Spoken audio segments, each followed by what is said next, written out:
G'day, Spice Legends. Welcome to Burner Bites Down Under, the hottest show down under.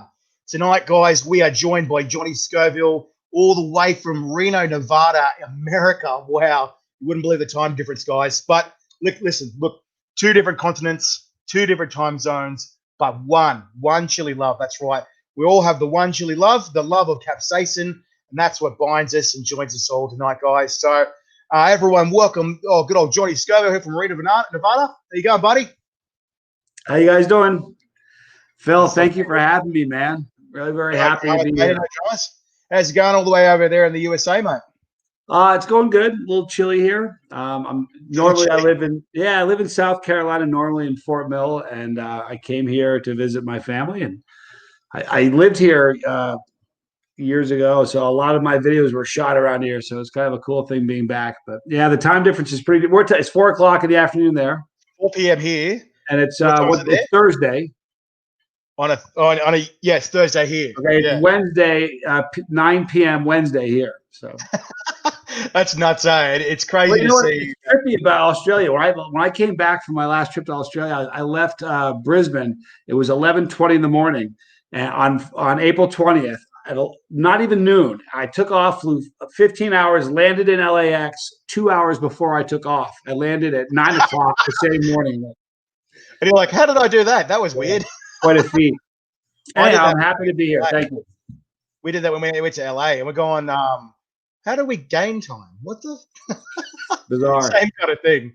Very odd. But yeah, matey. All right. And look, how you feeling today, matey? You ready to get some spiciness into the old mouth there? I'm ready. That's the way, legend. That's the way. So, I think pretty much everyone already really knows who you are. You know, many are initiated with the old Johnny Scoville there. But look, for the Spice Legends or the legends that are watching today who don't know who you are yet, want to just tell us a little bit about yourself and who you are and what you do? Sure. Should I be eating some stuff? Ready? Should I start? No. Yeah, we'll do that when we do the interview. Just tell us a bit about yourself. Okay. Well, I'm a chili head. That's what I am. I don't like a lot of weird titles that people tend to throw at me. I'm just kind of a chili head. I started what I do for fun. No lie, 4 years ago, I was watching a video with my daughter, and I said, "Honey, come here. You got to see this." And she sat down next to me, and this guy just let loose a string of F-bombs. And my daughter was like 13 or 14. And I don't swear in front of my children. I just don't. And my show is a family show. We don't swear on the show. And I was just like, I couldn't believe my daughter heard all that. I couldn't rewind it. I couldn't make her unhear it. And I thought in that moment, man, there's got to be a channel that families can groove on because my kids would love this. And that was my motivation. So I started that. And, the whole thing was accidental, Phil. I mean, I swear to you, I don't edit anything. This is kind of how I've dressed since the beginning. And if I kind of took it a little bit more seriously, I mean, it kind of evolved from just doing challenges and reviews to sort of a travel channel where I ended up going all over the place and traveling to all parts of the world to doing this. And then I kind of started with a hot sauce company. So there's been so many different turns, and I don't really know what turn is going to happen until 2 seconds before it's on me. So that's a good point. But that's who I am. I'm just a chili head. That's who I am. No, fair enough, matey. Fair enough. And so question, I'm sure this is just before the interview, but I am curious about the old goatee. Now, was that before the whole chili evolution, or have we decided to go with this and improve? No, here's the thing. It's funny. In retrospect, had I known, I probably wouldn't even have this. At the time, I was working at a company where I was a phone jockey. I was on the phone, just making phone calls, telemarketing. And we worked in an office where I was the manager, and they said, we're cutting the office. Everybody's going to work from home. So I got a chance to work from home, and I'm bald. I can't really do much with my hair. I thought I'm going to have some fun with my goatee. So I started growing it long to a point, and I got it down to about there. And I braided it. That's when I started the channel. I had no idea that my look was going to end up being something, like having something to do with it. But it's like on my sauce, the hot sauce company, and I've kind of gotten recognized for my look. So now I'm kind of married to it. So fair enough. I don't think anyone would actually recognize me if I shaved my beard off. I look like a little baby. Well, I'd say little baby. I look like a very large baby. Right? Well, that's a nice thing. When it comes time to retire, I can shave all this off and no one will know me. That'll be cool. No one will know you are. Well, Keith says you're an inspiration for many anyway, matey. So hey, Keith. I think it's both for the chili prowess as well as maybe the beard as well. Yeah. All right, mate. Well, look, let's have a look. I've got my regular fire trial in front of me, guys. You're all aware of that one, the 12 different sauces there. What do you got in front of you, Johnny? Man, I'll tell you what, this is really weird. I was sharing with you earlier. If we did this at my home in Fort Mill, there would have been such a multitude of things to choose from. It would have been ridiculous. As it is now, I came here on kind of on short notice. So I brought snacks that I took with me because I don't travel without some spicy snacks. So I've got a few of these. Now, these aren't necessarily 3 different levels, but I got 3 different levels of peanuts from Blazing Foods. I got some spicy corn nugs from them, which are amazing. I've got from down under a little flavor of Aussie. I got ring stingers. Nice. Yeah, these are from the Hippie Seed Company. These are That's great. easy company. I know Neil. He's a good Love bloke. these. Yeah. I've got some a little bit of mash from California Blazing Chili Farms, a great company. Nice. I've got this is really cool. I was sharing this earlier. I've got 5 different aged tinctures, anywhere from 6 months to a year. And Nice. these are really, really, really hot. And I'm kind of excited to see the difference in the smoothness and character of the tincture going from 6 months to 9 months to a year. So I've got that. Then just maybe a couple more tinctures here and there. But I got 12 items. So. Awesome. We've got 12. That's the way it was. Those ring stingers look good, Colby Ritchie says. Man, they're so good. These are so good, man. All right. I was eating them when we did our sound check. I don't know if you know, I was popping them in when we were doing our sound check. Yeah, you were, you cheeky bastard. They're yummy. He's already, yeah. All right. All right, mate. Well, let's get to the first question. Let's get something really obvious. My first question for you, matey, is what are you going to start with? We'll start mild. I'll just play with some of these peanuts. So I have mild, medium, and hot. And I'll just eat a few of each while I answer the question. I'm starting with this. Blazing Foods. What is that you got there? Be All Naturals Chili Chocolate Honey. Boy, it looks good. Oh, it is. It's like cream chocolate. Amazing. These are Carolina Reaper peanuts from Blazing Foods. David Foy, that owns Blazing Foods, is my partner in Chase Eat Hot Sauce. And these are some of his products, and they're wonderful. Brian McCarthy says, do you make your turkey soupy hot, Johnny, mate? You know what? I'll bring stuff to put on it, but I'm just tomorrow. I'm a spectator. I'm not much of a participant. Can't punish your family too much. Exactly. All right, so Johnny, here we go. We'll eat some of these peppers. Go ahead, fire away. Yeah, all right. First question, mate. Just a real easy one, real basic one. Look, when and what was your first chili experience, mate? Let's go with that one, eh? All right, cheers, buddy. So I'm eating mine on a shitty. I think not much is more Aussie than a chicken shitty. They got a shitty today, guys. Awesome. All right, so I don't really know. There was a bunch that happened at the same time. I don't know what was first. Eating a jalapeno fresh from a garden was one of them. My father, when I was growing up, my dad was he loved pepperoncinis. And when you're a little kid, your dad's into something and he's your idol. It's like, I don't care what he was into, I was going to be into that. He really loved pepperoncinis. So I decided then as a little kid, I got to have that. That was one of them. And around the same time, we went to a restaurant in New Hampshire, a pizza joint in New Hampshire, Papa Gino's. And I put way too much red pepper on a slice of pizza. I remember doing it. I remember my dad saying, what are you doing? And there was you can't waste that. Yeah. And I wasn't going to waste it, so I ate it. And I remember getting my first endorphin rush as a little kid. I remember thinking, like, I'd just been flushed. I was like, wow. I remember looking on the table thinking, do they know? Like, who's feeling like this? Am I the only one? Do they all? Is anyone else feeling this? That was really it. And that kind of launched it for me. And I've kind of been really into it ever since. How old were you then, mate? I know maybe the pepperoncini started around 8 or 9 years old. The experience of my first endorphin rush may have been 10 or 12. Oh, mate. So you've been in for the long haul. I was into it. Now, is this a rude question? Dare I ask? Am I allowed to ask how old you are? Not rude. I'm 54. Not rude at all. I'm 54. No, I think you look fantastic for age, man. Actually, what are you going to say? Come on. I'm long in the career. Who's this sexy beard bloke with Ohio? What? Oh, with Phil. That's Ash. Yeah. Ash is saying Ash. Good on you, Ash. That's the way, Ash. That's right, guys. If you haven't donated yet to Ash's Mo Bros, check out Ash's Mo Bros. It's collaboration with the Sons of Fire. He's raising money for men's health. Oh my God, it's freaking amazing. He's doing one crazy hot sauce challenge every day for a month. And he's sponsored by Uncle Mungo's. There's a particular bottle. Ash, write down the top of the name of the bottle of the hot sauce and that all the money, a fair amount of money goes towards Ash's Mo Bros as well, towards men's health. Definitely big shout out to those guys. Yeah, thanks, Dad. All right, Johnny. Well, what's this next one you got here, mate? So you know what? Let's go with a ring stinger. Just so we'll jump into Oz for this one. So big shout out to. These are in front of me and they taste so good. So go ahead with the next question. I'll eat a few ring stingers. These are the next one I've got now. I'm loving this one. It's Kelty's pie sauce from New South Wales, right? Now there's two sauces that I will just drink. I freaking love it. You saw it with Brie. I was just drinking it. Love it. Is Chipotle smoked barbecue and this one, and just wow. I've heard good things about that. Yeah, I'm seriously like, I put it on anything. I was told to put it on pies because it's pies. Yeah, this is the link, guys. mobro.co/Ash Urbacher to help raise money for men's health, guys, because it's an amazing cause. They're up to $1,373 so far. And they've got till the 30 days? So 4 days left. 4 days left for that one. All right, mate, I'll eat this one with you. So the question I wanted to ask you was, when and why did you decide to become a YouTuber? Beside what? When and why did you decide to become a YouTuber? Oh, YouTuber. It really was that day when my daughter saw that video. That made me trigger something in my head, like, hey, I can do it probably better than that guy can.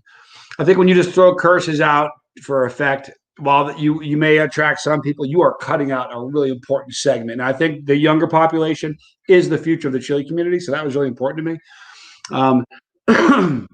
I was actually married when I started the channel. My marriage was tanking.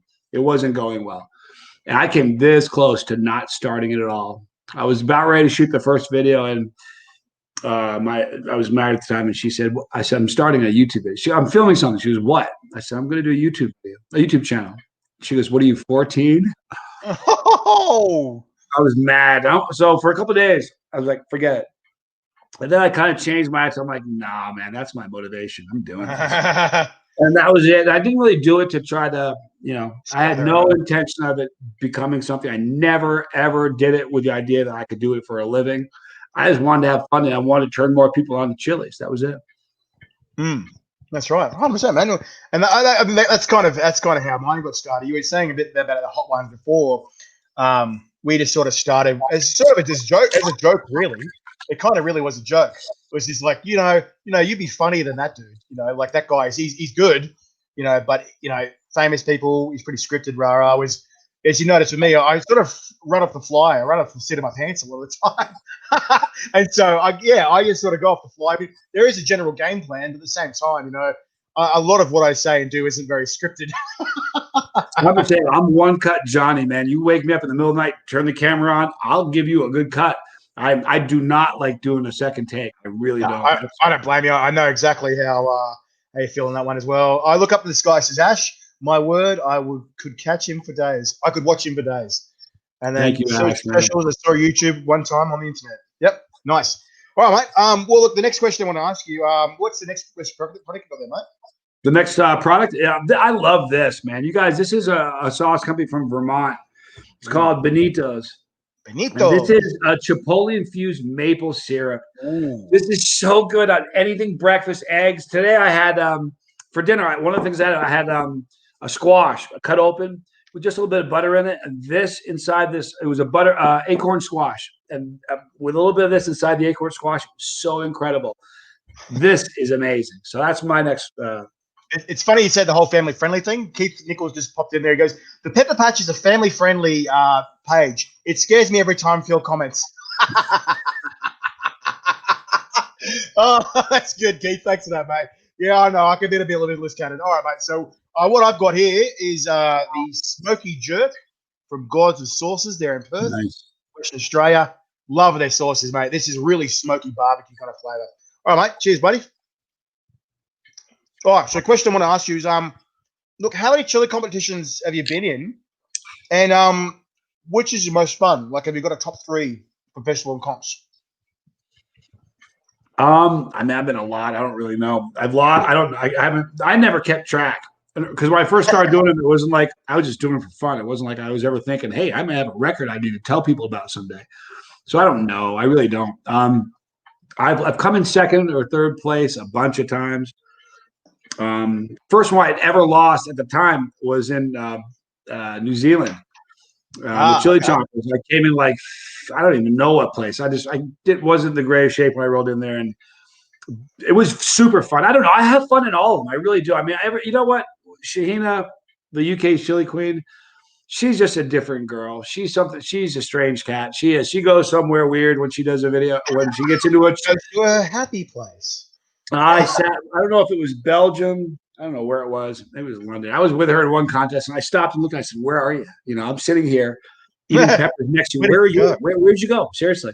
And so whenever you eat peppers with her, she brings out your best. I don't care if you've never eaten a pod before in your life. If you sit next to her, you're going to do your best with her. So, and all my meetings with her are pretty memorable. Plus, they happen in really cool places. So that was neat. So what you said there's a couple of times when you come second and third, but you said that you lost there in New Zealand. What do you mean by that? As in you lost? Like I didn't come in first place. I didn't come in second. I don't listen. It was a crazy contest. I mean, I think I went out at. I think Clint's here. I don't know, Clint. Do you remember? Yeah, it was like the 13th or 14th. I don't know what it was. It was out of control. That was at the time, at that point in my career, that was the gnarliest contest I had ever been in. No two ways about it. And then when the contest is over, there was like a long walk to the bathroom. Everybody's stopping. Hey, Johnny, they get a picture. It's a long way if you want to power spew, and it's a long way if you got to reject at the other end as well. Wow. They were like, everyone wanted a picture. It took me. Finally, I'm like, listen, you get all the pictures you want after, but I got to go now. Yeah, just give me half an hour. That was rough. So that was a really rough one. I won. You know, I go into every. I was fifth. I know I was fifth, but do you remember what round I went out with, Clint? Because that was just round 20. See, that's out of control. Hey, that's 20. A lot of rounds. Far out. The turning point was this dark. It was a dried. I don't know what it was, Clint. I know you'll know what it was. Some gnarly, giant, dried pod. It really was the turning point for me in that contest. Anyhow. Yeah. And so I'm hearing. I've heard a lot of rumors about a lot of people saying, "Oh, we've got the hottest. We've got the hottest." Some people say there's a hotter. Some people say other people's a hotter. How do you rate the New Zealand Chili Festival for heat wise? You reckon is it the heat that really or do you think it was the endurance? Listen, this is the truth of it. Whether I've been in one in New Zealand or in Belgium or in London, it really doesn't matter where. Honestly, the pods are all crazy, crazy hot. What made things different, like the second meeting with I can't remember where it was. Shahina, I think that video, guys. Shahina, the second time I met Shahina, we were in California, Sacramento. And I mean, the first round were 4 peppers. Second round were 4 peppers. Third round were 4 peppers. So when you have a contest like that, and even if the pods are all exactly the same, when you got 4 peppers per round, that's going to be a really gnarly contest. So it's really how you approach each round that's changed. Like in the New NZ, they threw a shot in there, a shot of sauce. There was all kinds of gnarly things that made that contest a little bit rougher than others. But listen, it's fun. It was a very, very tough contest. No. So Ash just wanted to say something to you. He said, "Look, the first thing I looked up on the maps for festivals is how far the toilet is from the stage." There you go. That's a red hot tip for Spice Chili competitors there. That really bad. Clint knows what I'm talking about too, because with the stage right there, I mean, it's a straight shot. You can see the bathroom door. Like Eli, just tunnel vision. You like. Yeah, I was like myopic, and everybody just kept wanting to get in the way of me. I was like, "Fair call, buddy. Fair call." All right, mate. Well, look, let's jump on the next product. Next question. What's the next thing you got there, mate? This is a really cool product. I'll tell you what. It's Lao Gan Ma, which means old godmother in Chinese. This is their fried chili and oil. This is like. This ought to be tested. There's something in here that's addictive. I don't know what it is. I can't stop. This was a brand new jar yesterday. Yeah. Yum. All right. I mean, I can eat this with a spoon. So I'm going to have some of this. It's amazing. It's so versatile. I'm delving into this one. This one's called Raspberry 100 from Firing Line Gourmet Chilies. Now, it's called Raspberry 100 because, what's it called? Adrian Zakara originally only made 100 bottles, right? And it was an exclusive one. But then he's just everyone's loved it so much. He's gone, right, 1,000, 2,000, 3,000. He just keeps on pumping it out. And the other thing I wanted to say, it's a raspberry kind of flavor. He did make a blueberry version as well. But for some reason, I interviewed Marty Pribble from Chili Network. I think it was Chili Network or Chili Nation. And we had Fireball, the Coke, and the cinnamon just makes it pop. Wow. I bet. So, all right, mate. Cheers, mate. We'll go this one. Absolutely. And it was a dry BBM, Clint, I remember. This stuff there you go. So good. I swear I love this. So, this is something I wanted to ask you, and I think a few other people are a bit curious as well, right? Can chili help you find love? There it is. Thinking about this one. How should I word this? Right? You said to me, is there anything off limits? I'm like, no. Look, here's the thing. I'm very much in love, and I wouldn't be if it weren't for Chili's. It's certainly a God thing, but man, Chili has brought us together. So listen, I know a lot. If you look in the last couple of years, Brie Rec, I'm very much in love with Brie Rec. Yep, and I talked to him like he's going to ask me about you. She's like, yeah, go for it. So joining the Brie, sitting in a tree. He's watching, but here's the thing about that. I mean, we really have a lot in common. I mean, I've watched in the last couple of years. There's so many guys couples that have connected through Chili's. Neil had a really good story about that too. He literally met his wife because of Chili. Like, wow, absolutely. So I'm not. It'll certainly keep us together. We've got a pretty, we definitely have a pretty wonderful relationship, and Chili's are a big part of it. So the other half of that I wanted to ask you. So that's the happy side of love. Let's delve on the opposite side of love of this. So we're talking chili love here. We're already on this topic. So I wanted to sort of ask you this as well. Have you got a comment to say about chili community infighting and things like that? Because if anyone's been in the chili community for a short amount of time, whether it be running a page, doing it, being personality like yourself, you start to notice that some people will have a go at other people and things like that. Have you got a comment to say to all the people that are having with each other? Something like that? Sure, absolutely. Yeah. Absolutely. It's really funny. This is not my community. It's not the house that Johnny built. I'm just a cog in the wheel. But for some reason, because I'm older, maybe it's the white beard, the Gandalf, the white look. People respect me, and if I say something, people usually like. I don't know. Here's what I would tell them all: grow up, all of you. Grow up.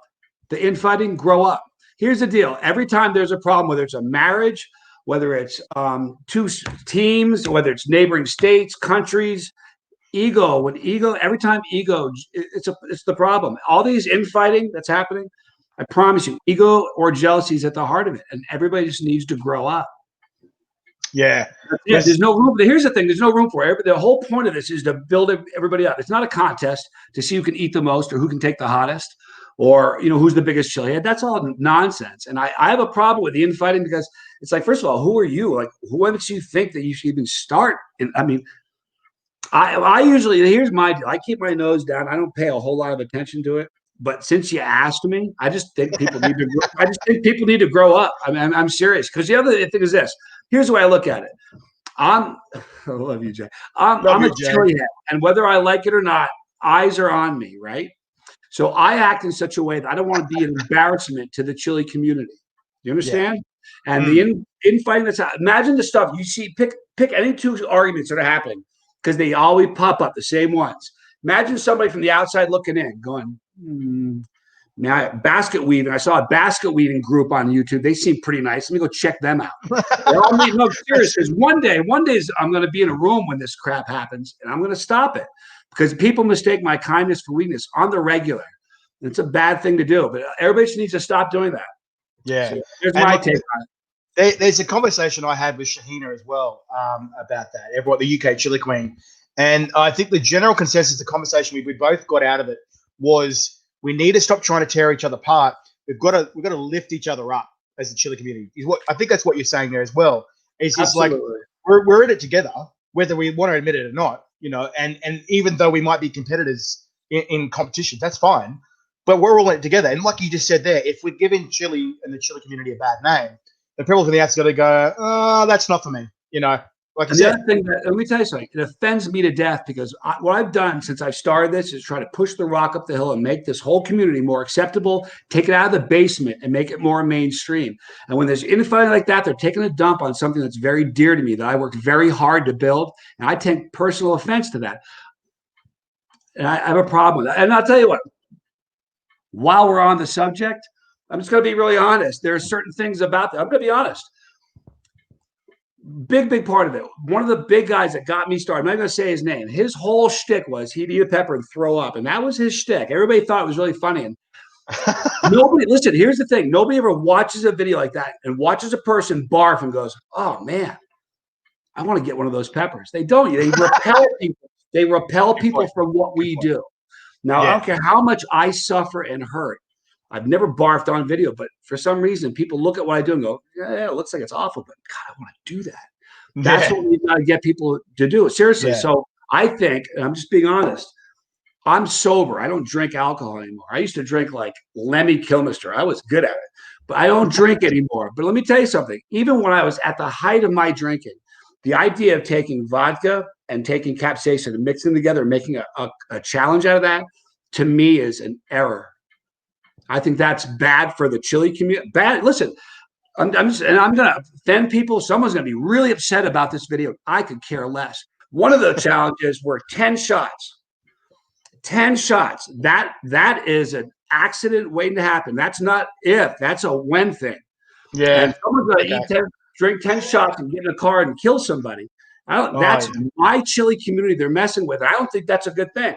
There's nothing beneficial about powering back alcoholic shots with capsaicin. I think I'm bumming you out. Listen, this is great that we're talking about this. I can tell that this is nothing.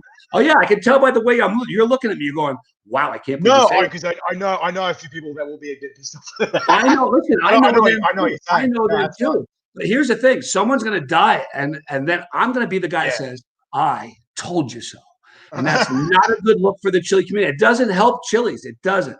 So there's my piece.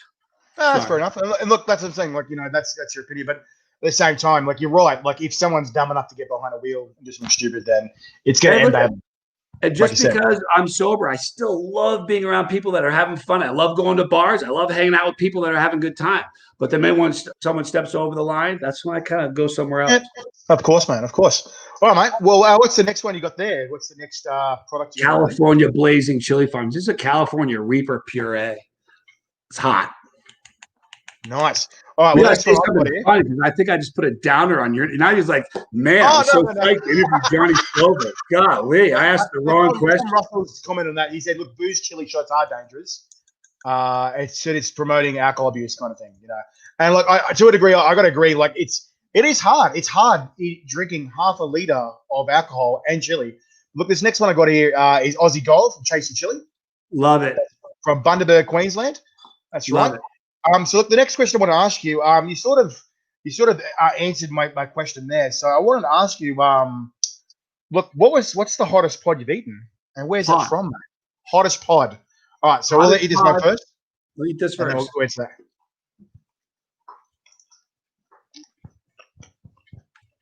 that. Thank you, Keith. My honesty is going to push people away, but I can't lie. I'm not going to lie to anybody. Going to be yourself, I suppose. Yeah. Great. This is so great. This has acidic acid. It's not a ferment. So acidic acid, a little bit of salt. Awesome. All right. So the hottest pot I've ever eaten. It's a funny thing to talk about because everybody, there are people that want to say that the hottest is the Reaper. Listen, the hottest wasn't the Reaper for me 4 years ago. Wasn't the hottest 3 years ago. It isn't the hottest now. The hottest pepper I've ever eaten is a Primatale. No two ways about it. And I've eaten it at parts of this year where my tolerance has been really high. And each time it's noticeably hotter than any other pot I've ever eaten. Yeah, fair enough. And where was that pod, mate? I don't know. I can't remember who grew it. I feel really bad because I should remember who the grower was. I know that I've had some from Tommy Broom. I've had from Serious Hot Peppers. I've had some from Jimmy Pickles. Jim Morrow. I just got corrected there that the Aussie Gold is from New South Wales, not Bundaberg. Isn't that great? I love people that'll keep us on point. Keep it honest. I prefer to be. Yeah, I prefer to be honest. That's fine. I make so many mistakes in all my videos that my people have I do all it the time. all the time. All right, you did it All again, the Johnny. time. But the Prima Tali is really a very, very, very hot pot. And I said years ago, like 2 years ago, the hottest pot I had was a Jigsaw. And the Jigsaw is part of the Fatali, Prima Tali, 7-pot Prima and a Jigsaw is how you make the Prima Tali. Oh, they're definitely hot. The Jigsaws are no joke. Yeah. I think that moving forward, the hottest pods are always going to emerge. Are going to have those somehow in the genealogy somehow. Yeah, 100%, 100%.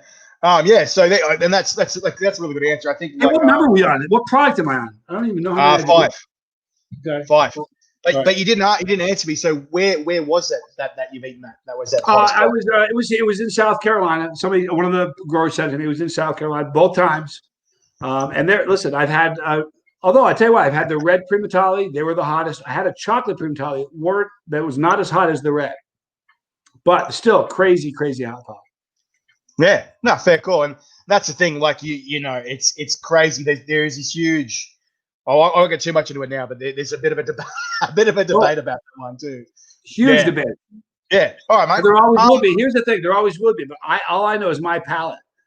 Yeah, and I've eaten so many peppers. I'm just telling you, the Reaper is not even close. I'm telling you, I've eaten 6 or 7 peppers that are hotter than the Reaper. And I'm not taking anything away from the Reaper. I'm not. The Reaper is a great pepper, but there are peppers that are hotter. Look, I had a scorpion that was grown by Chris Hislop in London. I ate one with Justin Rommel from New NZ. We were there. We both ate just one pod. It had both of us on our knees. It was a single pepper. That was the third hottest pot I've ever eaten in my life. I've never eaten a Reaper as hot as that scorpion was, ever. It's true. Wow. So the thing is, it's very, very expensive to get a pepper rated by the Guinness Book. It's not like you just send it in and they rate it. It's super, super expensive. Yeah, so the average guy that grows a hot pepper doesn't have deep pockets. He can stroke a check and send it off, and that's the problem. Yeah, and then it takes a while to anyway. So it's not a. I will take nothing away from the Reaper. The Reaper is a great pepper. It's just not the hottest. Okay, fair enough, mate. All right, well, what's this next product you got there, mate? What's this one? Love that classic. This is Tabasco's 150th anniversary sauce. Listen, this is my gateway. This is the sauce that, as far as sauces, this was the first one I ever got into was the regular Tabasco, and this was their 100 gateway drug. This one for sure. And this was their 150. There's very, very little left. This was sent to me by a friend of the channel's, and when it first came out, when it first came out online, they were selling them for like $300 a bottle. And you got, the Viking chili. Puree is fire. It's great Beautiful stuff. It's a very, very lemony sort of lime ginger kind of flavor. It's right? Viking chili. Pretty hot. At the same time, the lemon and the lime and the ginger sort of just counteract that kind of bitterness and added this nice kind of flavor to it. It kind of reminds me of a medium version of Hot Ones Last Dab Double X. Yeah, that's what it reminds me of. Yeah. All right, mate. So the question I want to ask you is, you've already answered. You said you lost one comp. What do you reckon your toughest challenge was, and what was your most fun? Toughest challenge or contest? Challenge? Both. Let's say both. Any of the challenges with League of Fire were the toughest. They're just harder. I mean, the more rounds, more peppers per round. They were really awful and fun.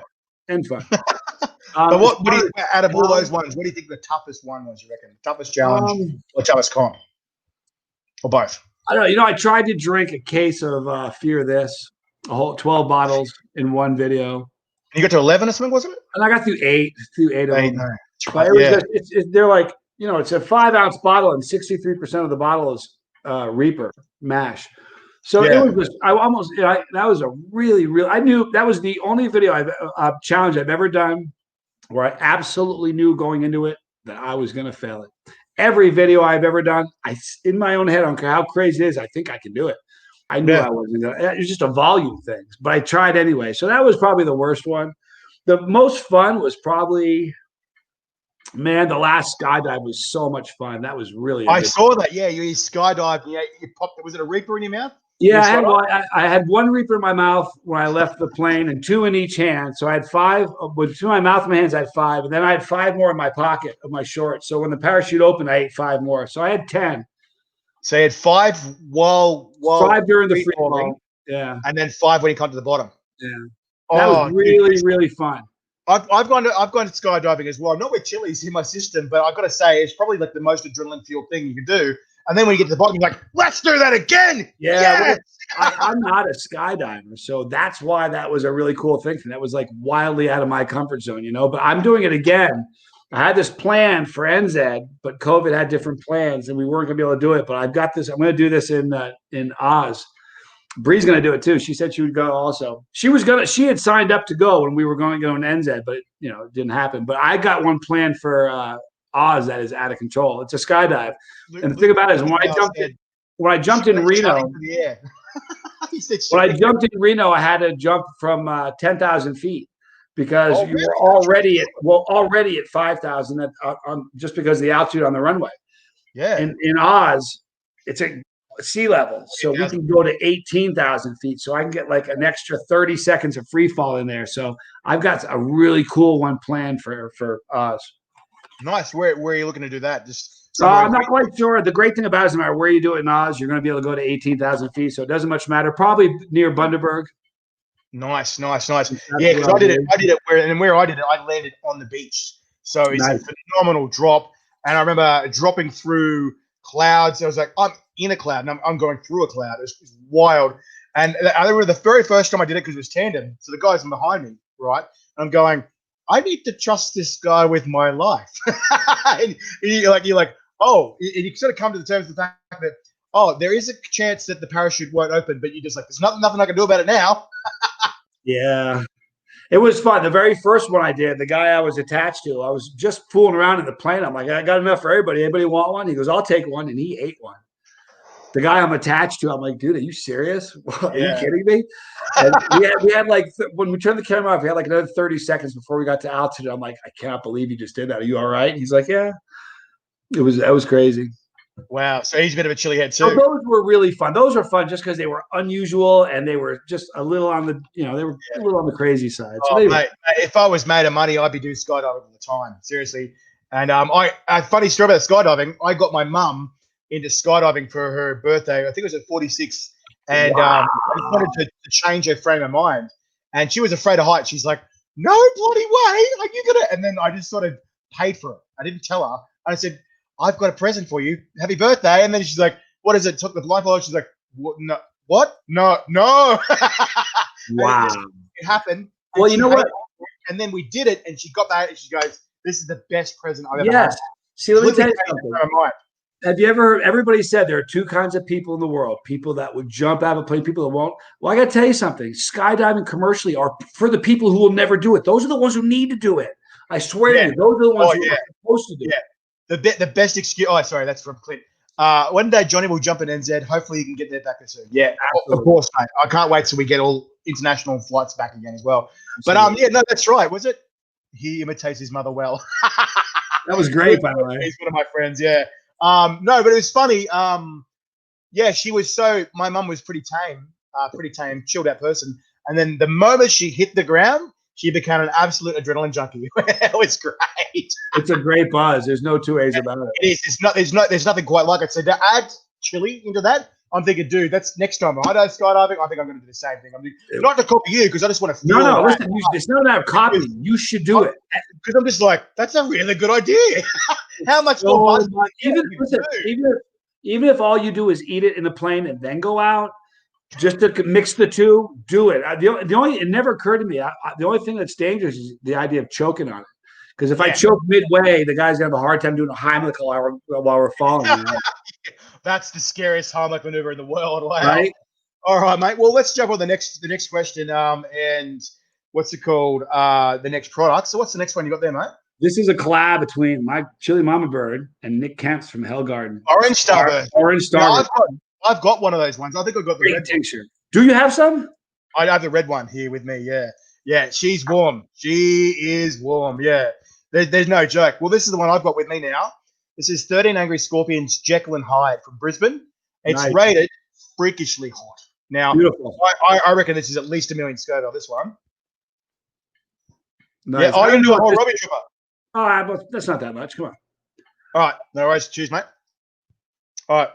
So the question is, your father said you're at least part crazy, right? In the in the in the Netflix special. I remember everyone's. I'm sure you've been asked this quite a bit as well. Look, what do you think it takes to be in the top 10, the Chili champions of the world, and the League of Fire kind of things? And like, is there a certain thing that you think there is mentally, or do you think it's conditioning? What do you think, mate? What's your opinion on that? It's conditioning definitely plays a role in it. I mean, there's no two ways about it. Like right now, I have a hard time doing 2 tubes of terror. 6 months ago, I did 10. So conditioning plays a huge role in it. There's no doubt. But what the most important thing I think is just having heart. It's got to be within you. You got to want to do it. Like I love doing this. This is what I love to do. I mean, I was doing YouTube, I was eating hot stuff. If YouTube tanked tomorrow, I'd be eating hot stuff. It's what I do. So if it's in you and you just have a love for it, it's something you really like to do, that's your outlet. I mean, but you have to also, I mean, you got to, I guess being a part of League of Fire and doing well at it is kind of like doing well at YouTube. You can't make a video once a month and expect to have any kind of following. You can't do one challenge at League of Fire and expect this. You gotta be active at it, and you gotta go after it. So, just boy, would you take a line at a Rocky for that one? Sure, absolutely. What's that line that Rocky says? Which one?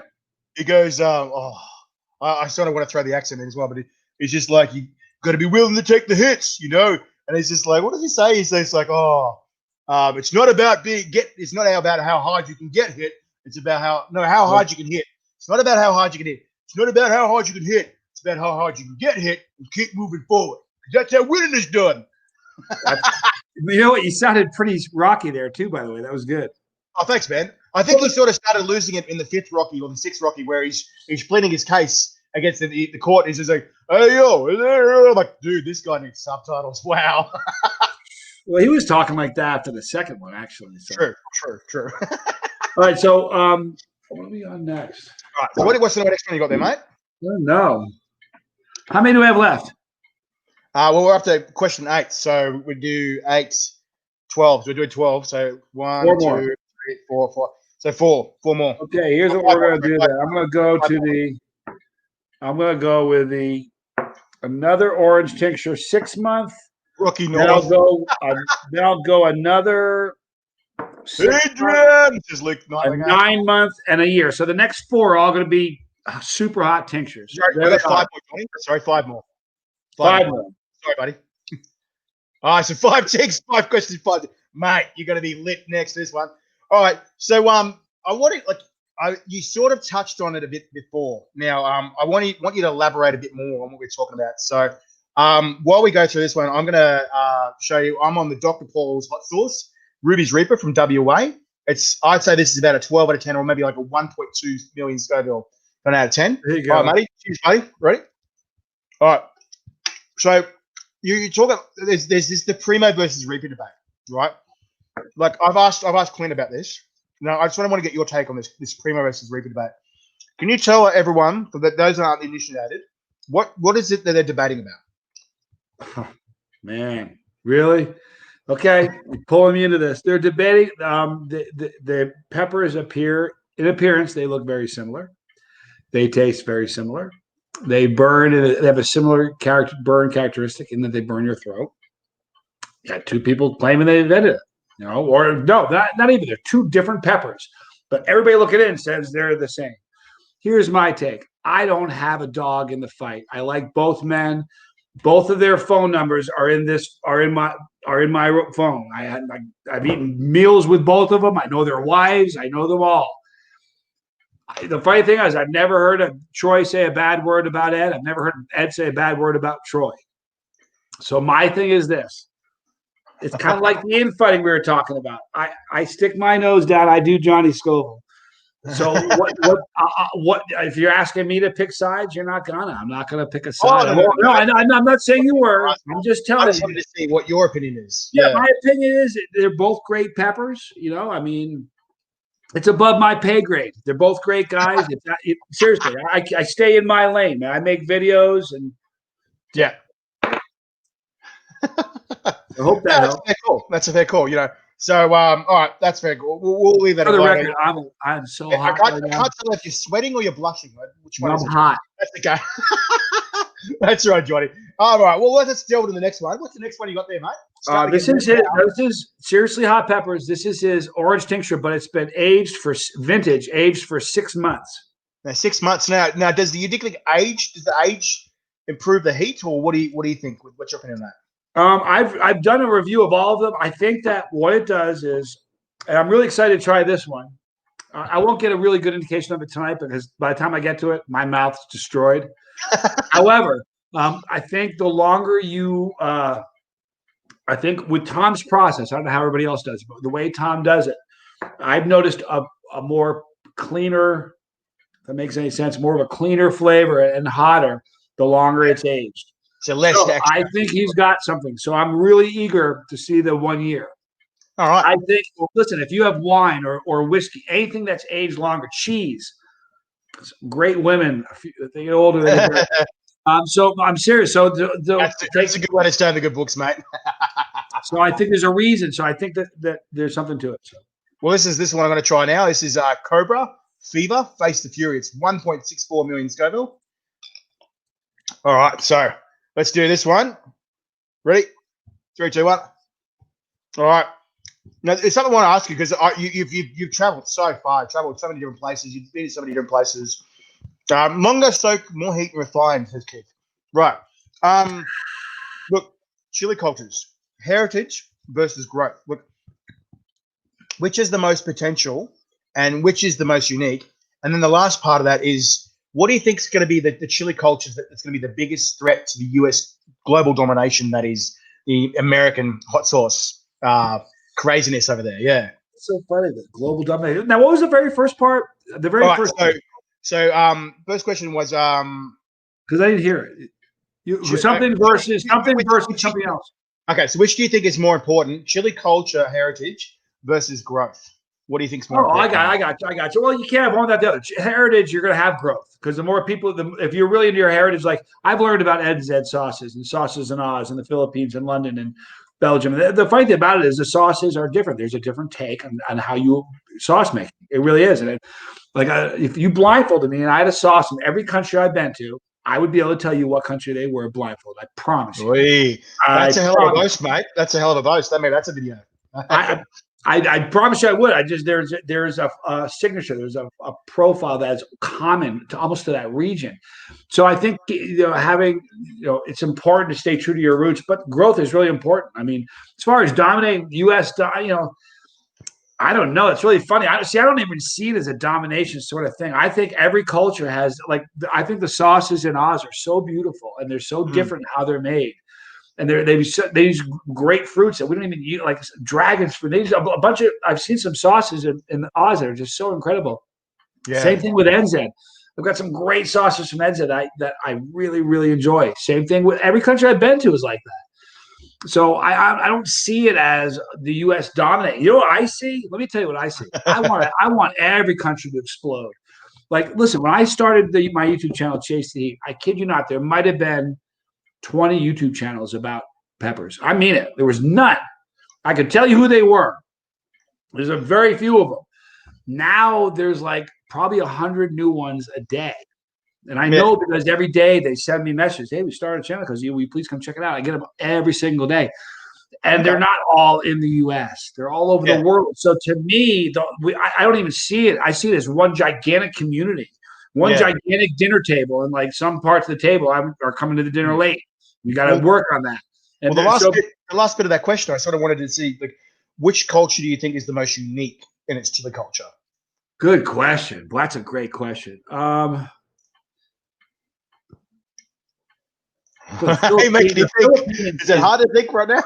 No, the Philippines is very, very unique. Partly because of they're limited in their weather. There are a lot of super hots that we grow in America. They have a difficult time growing there because it's so wet. They utilize the laboyo or the bird's eye a lot because it grows in wet weather, and they have a unique approach to their sauce. I think it's very, very unique.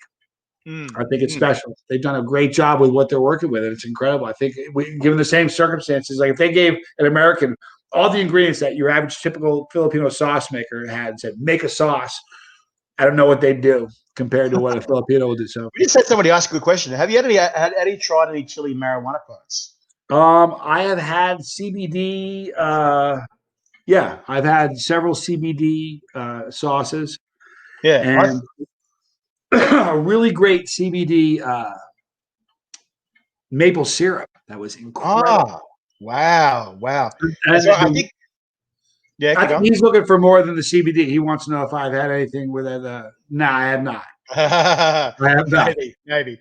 But it's funny. I think there are a few people hanging out for it to be legalized in quite a few areas to make a lot of CBD or like you said, plus kind of products available. So you get the double hit. You've got the adrenaline rush from the chili and the other kind of element there from the green as well. There is So no telling where it's going to stop. I mean, that's right, and I'm sure. Like I've actually spoken to quite a few people that that's where they're waiting.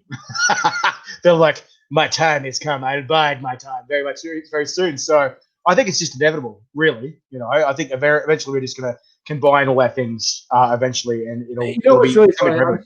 I just thought of something I probably need to say. Seriously, because I'm sitting here thinking about what I said earlier about the shots of the vodka shots. There, Here we go. those that are selling those, figure out a way to do it responsibly, and I'll get behind you and support you. But that 10 shots back to back, you got to be kidding me. So all I'm saying is there is a way to do it responsibly that you can have people in the chili community get behind you, and I look forward to that because it ain't happening yet. Anyway, So what do you reckon? Just like on the bottom of the gambling notes, just drink responsibly. I don't know. I don't know. I mean, like I said earlier, like inner squabbling. If somebody's staying back looking in, how does that look? Yeah, okay, that's Doesn't look too good to me. good point. Yeah.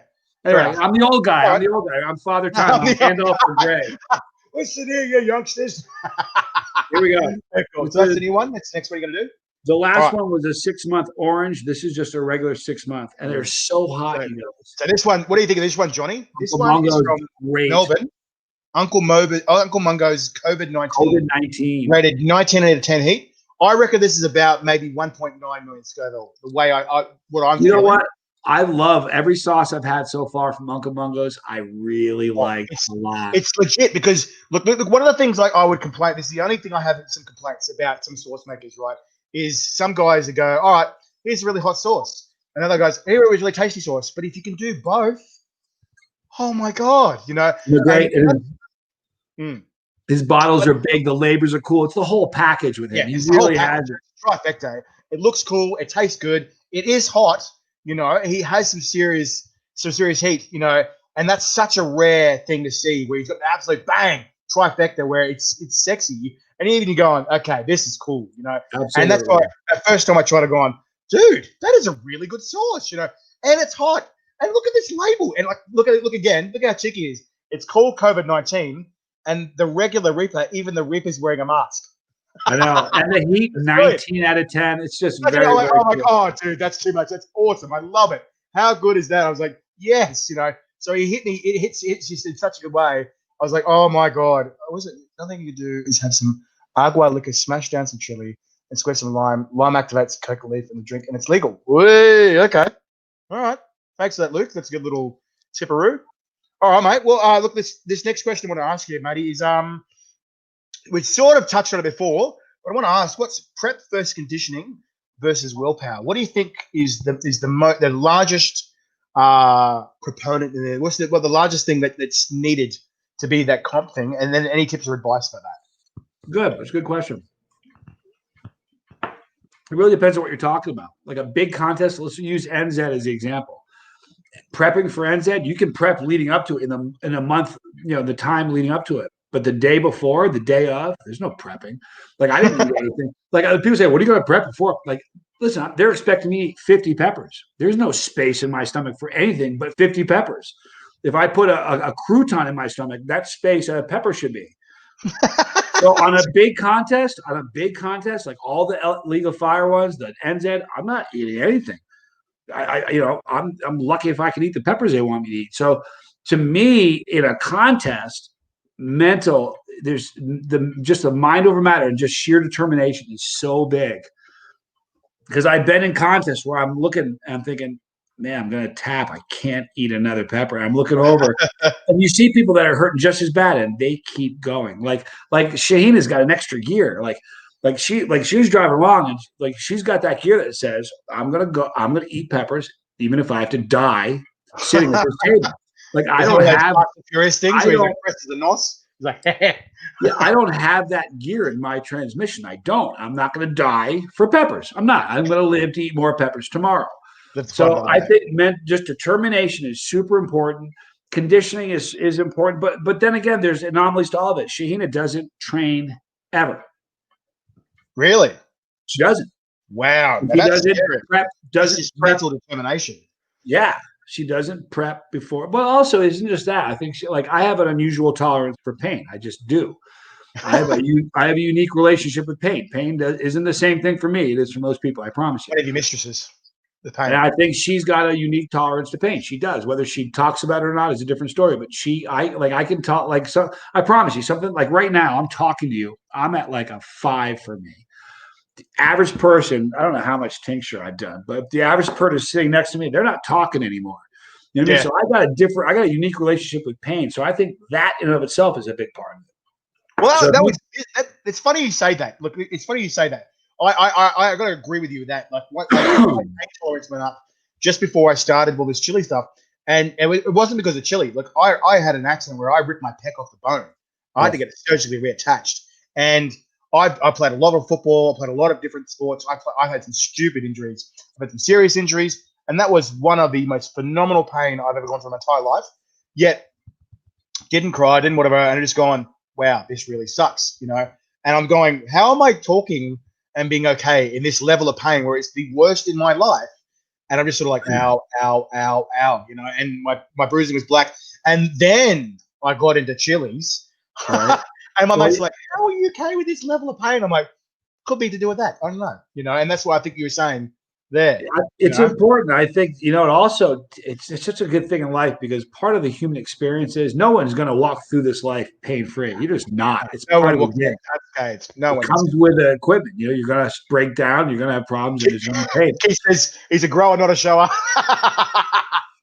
Nice. So if you can figure out a way when pain comes your way, if you can figure out a way to somehow find something in your pain that's enjoyable, you're better off. I mean, when my pain gets above a 7, I'm not having a good time anymore. Up until about a 7, I can find something in there I groove on. As weird as that sounds. Yeah. But I think you're touching something there, right? And I think that thing is, what is your motivation, right? And there was a motivational speaker called E.T. This African American motivational speaker. He's debatably one of the best speakers in the world, right? And he said something about the guy that was one of the first people to knock out Mike Tyson, right? And there was this amazing video where he got knocked to the ground. Everyone's like, that's it. This kid's up against the ropes, you know. He's down, you know, and Mike's gonna come out and he's gonna hammer him. And he did. But he goes, and he eventually took it, and then whack, he knocks out Mike Tyson. And they're going, oh my God, Goliath is down. How did you do it? And he goes, 2 days before I went to the fight, my mother said, I'm gonna beat Mike Tyson. And he goes, and then a day before the fight, my mother died. And I had two options, either beat Mike Tyson or walk around ashamed for the rest of my life. And I knocked out Mike Tyson. And that's what he ended. And E.T. said, that was Buster Douglas who did that, right? And E.T. says, he goes, that's it. He goes, that's life. He goes, life's got many of you backed up against the ropes. You know, he goes, and you got to sort of like push forward and just say, you know, what am I doing is more important than the pain, the trials, and the tribulation that I'm going through. You know, is it more important? You know, if your reason why is important enough, you could do anything. And I was like, wow. You know, it's really funny. I talk about, I use that a lot. What is your reason? Yeah, I got a good reason because everybody, here's the deal. When you open your eyes in the morning, whatever you think about when you first open your eyes, that's your reason. For getting out of bed, for what you're going to do that day, like what's your reason? My reason doesn't change. You know what I mean? And I got my reasons. And I'll tell you, that's a big part of it. You know what I mean? You got to want it because I'll tell you something, life's a funny thing, man. Nothing's ever handed to you. You got to go out and get it.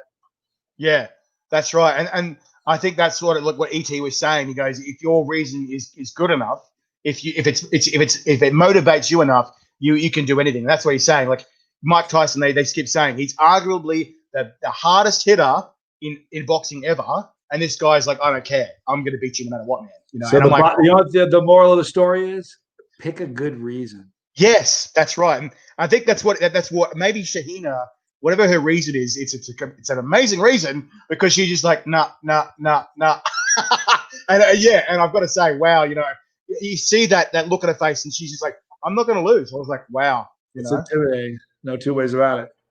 All right, you ready? Is this All right, 11 mate, or 12? so this is the second last one, mate. Second to last one. All right, so this is what I'm going. I got Where's the Dunny from Rob Dunn. Oh, that's a great sauce. I reckon this is at least 2 million Scoville. It's bloody hot. It's a great sauce. This hot. is also. And I love Rob Dunn. Good on you, mate. Dunny's great. This is also Dunny. from Hellgarden. This is his Huckleberry Hammer. Huckleberry Hammer. A raspberry, berry flavored tincture. Is that kind of like a play on words with a Huckleberry Finn kind of thing? It could be. I'm just saving the 365 day old one for the last because this should be the hottest. But for the record, I'm on fire right now. Yeah, I'm feeling it. All right. Well, this question I want to ask you, matey, is I'm interested to see what you have to say. What do you think the biggest threats in global showdowns are right now? And any message you want to send to these guys, these competitors? What showdown? To in the world rankings, the world titles of Chili's? Wait, of Chilli. Yeah. I don't know, man. It's kind of weird. I mean, I don't know. It's a good question. I mean,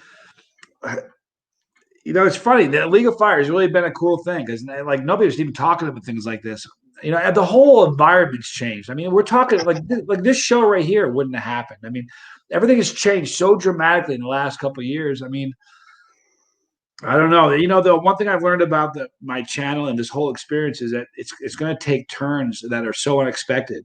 And like you're going along thinking you're on a straight road. Next thing you know, you're taking a hard left, and you need to know that left was there. And League of Fire is one of those hard lefts. I mean, nobody expected it, and there they are. So here's the thing: somebody that nobody's ever heard of is going to pop up out of nowhere and become an animal. That's what happens. Dark horse. Yeah. Yeah. I mean, you know, I'm just and look, I never ever said I'm the greatest Chili. I don't think I am. I do people that can outdo me all day long. Because look, that was one thing that a lot of people said in the Netflix special with the Dark Horse was Atomic, you know, and he sort of popped out of nowhere. What do you think of that guy, mate? You got anything to say to him? He's a good guy. I like him. We were in I was in Fort Bell with him, and he said he doesn't feel pain. I almost feel bad for the guy. Well, I do. He doesn't feel pain. Now, is that a literal thing or is that a metaphor? What's the story behind that, mate? I don't know. He told me. And when he said that, I'm like, geez, you know, I'm sorry. I can't imagine that. It'd be a horrible thing. I mean, I can't wrap my head around that. So I don't know. I mean, he's a great guy. He's got a good personality. He's got a spooky ability. You know, he just seems unaffected. He can just sit there. I mean, I can't eat as many cherry tomatoes as he can eat Reapers. I just can't.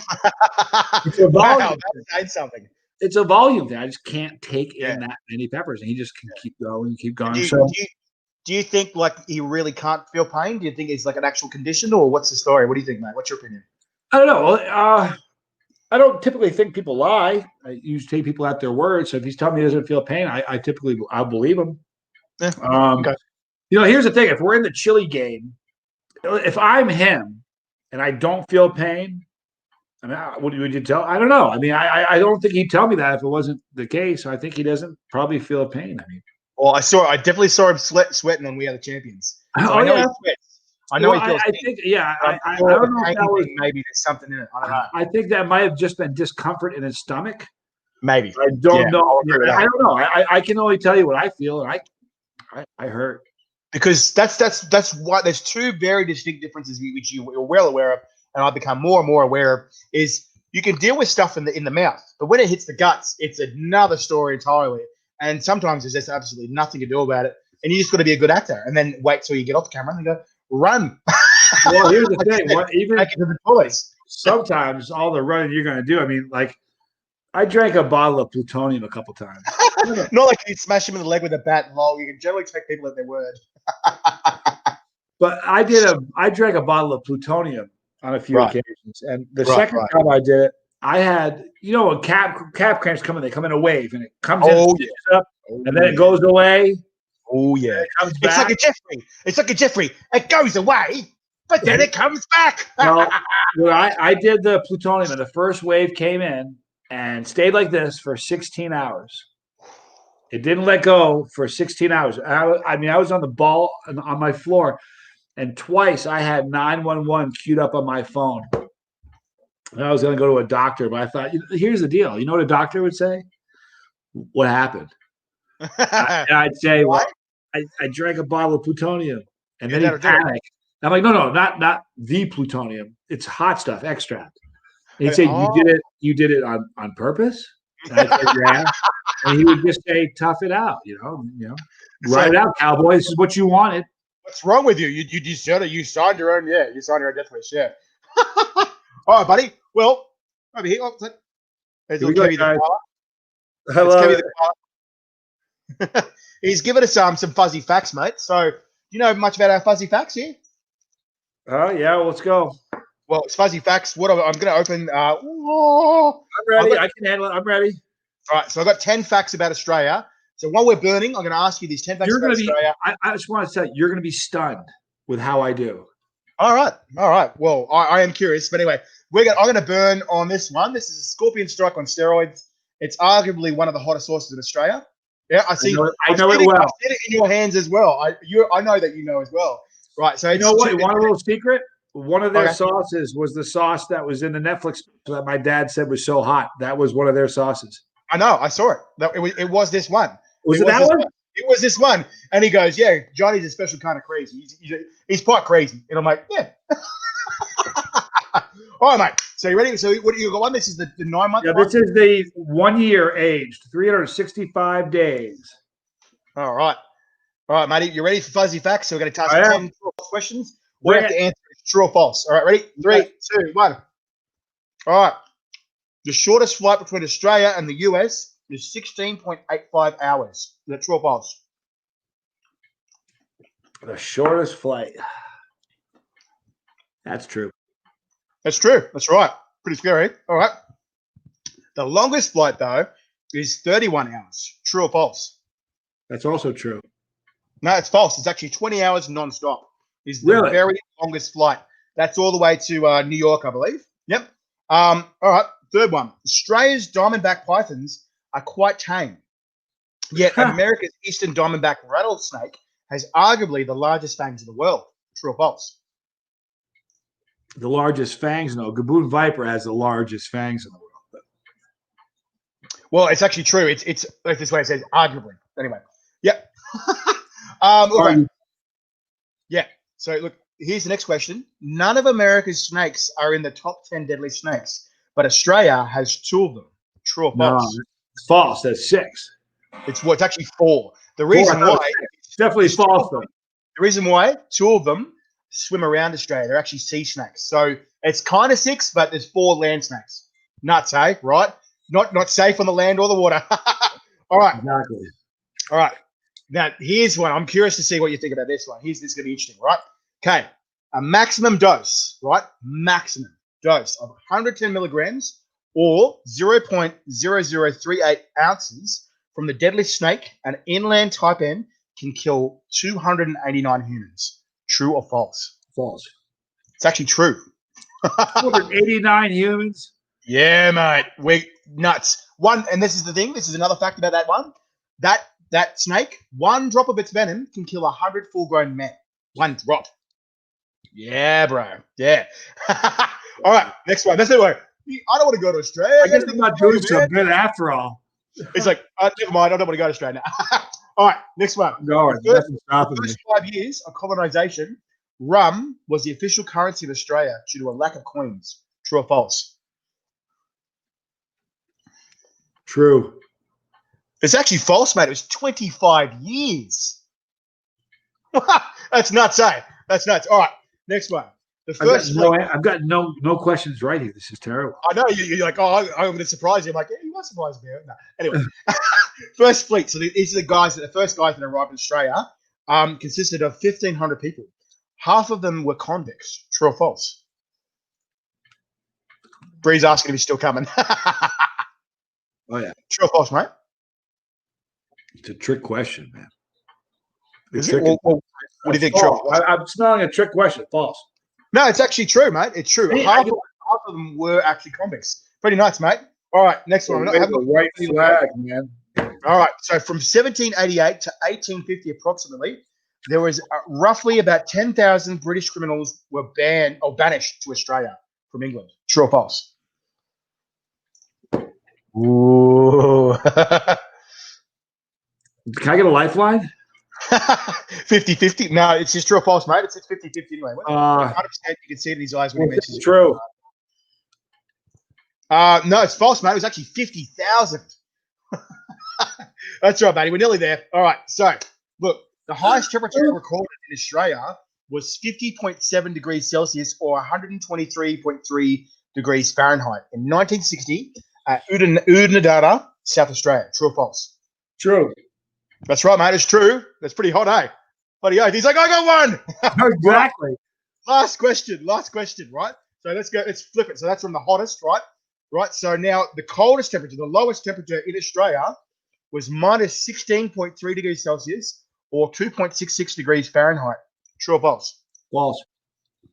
That's right. It was minus 23 degrees Celsius or minus 9.4 degrees Fahrenheit at Charles Pass in the Snowy Mountains, New South Wales, 1994. Well, congratulations, matey. You made it all the way through the fire trial. Holy crap. Look, you got 60 seconds to say whatever you want to all the people out there. Give a big shout out. Tell us what you're doing. What's Johnny Scoville doing in the future, mate? Hey, listen, thank you all for watching. Seriously. I don't know what I'm doing. Listen, I told you, I know that my future involves Australia.